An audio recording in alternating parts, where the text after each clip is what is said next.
Ah, cet hommage que nous lui rendons. Si c'était simplement nos propres mots, que cela serait vain et inutile. Mais ce qui fait autorité ici et maintenant, c'est la parole de notre Dieu, la parole du Christ, dont je partage avec vous encore quelques passages, quelques paroles, en vous encourageant à lire la Bible, parole de Dieu.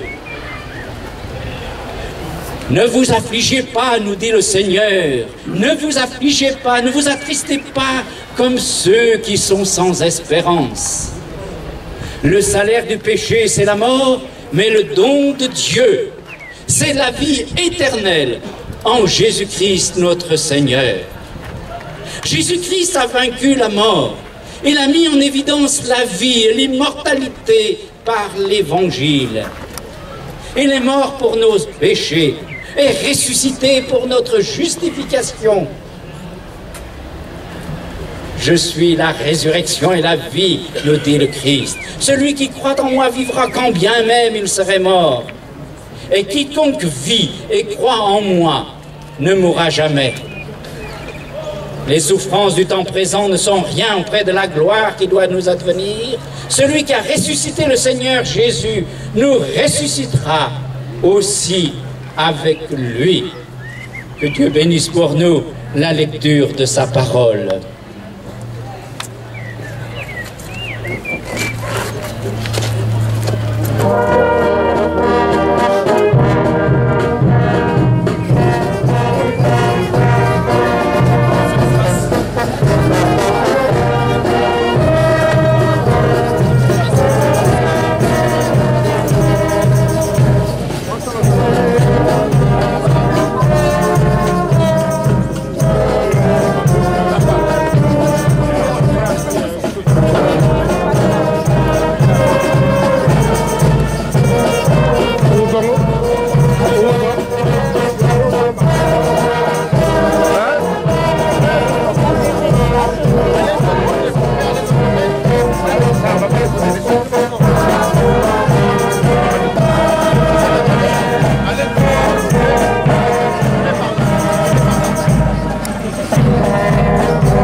contre-jour.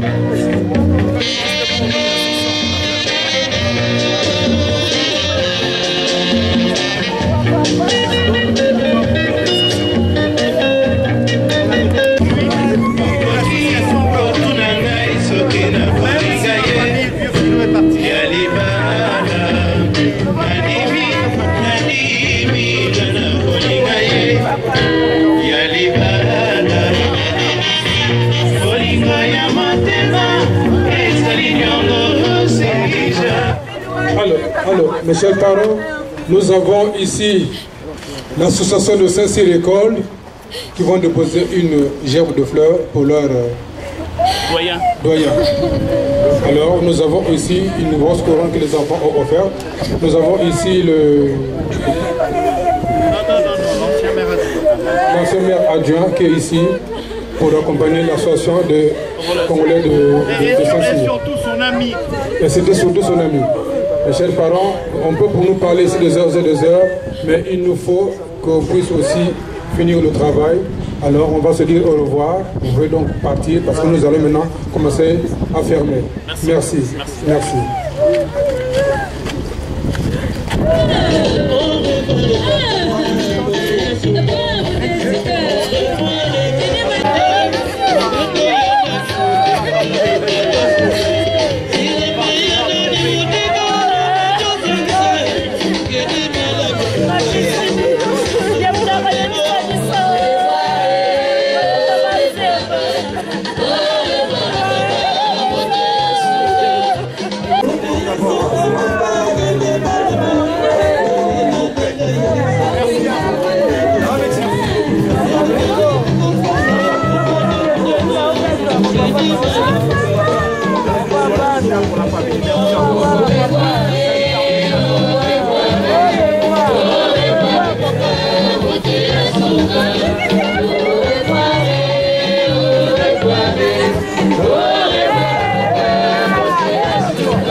Constance, encore une fois merci pour toute la communauté pour cette dure épreuve.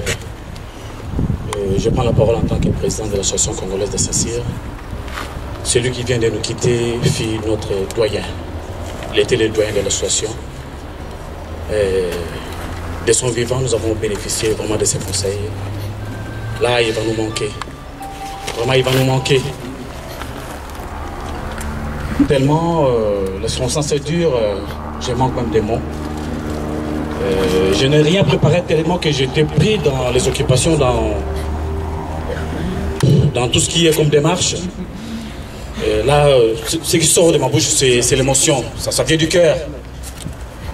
Il a été un papa pour moi, un grand frère pour les autres, un encadreur pour toute la communauté congolaise.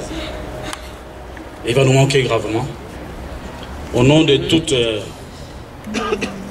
mes frères et sœurs de l'association, nous avons avec nos mamans, nos frères de l'association, acheté ce bouquet de fleurs que nous allons mettre sur sa tombe en guise de souvenir. Et j'en profite pour l'occasion de dire, après la cérémonie de l'enterrement, nous allons tous nous ramener au stade de Maurice Leluc, là où nous avons commencé les obsèques. Donc, du coup, à partir de là, nous allons partager un petit peu. Il y a aussi un élément très important que l'officiant a pu oublier au niveau de la messe, tellement qu'il y a eu la pression, faute du temps. Nous avons, par simple demande, le Père nous a octroyé la salle pour célébrer cet événement. Dans la vie, ce qui est plus important, c'est être reconnaissant. Donc, je prierai à ce que vous puissiez, ne fût-ce que par un petit billet, une petite pièce, offrir, faire une petite offrande, afin que nous puissions avoir les moyens de répondre à M. le curé qui nous a offert la salle. Je ne veux pas m'éterniser. Je vous dis merci beaucoup.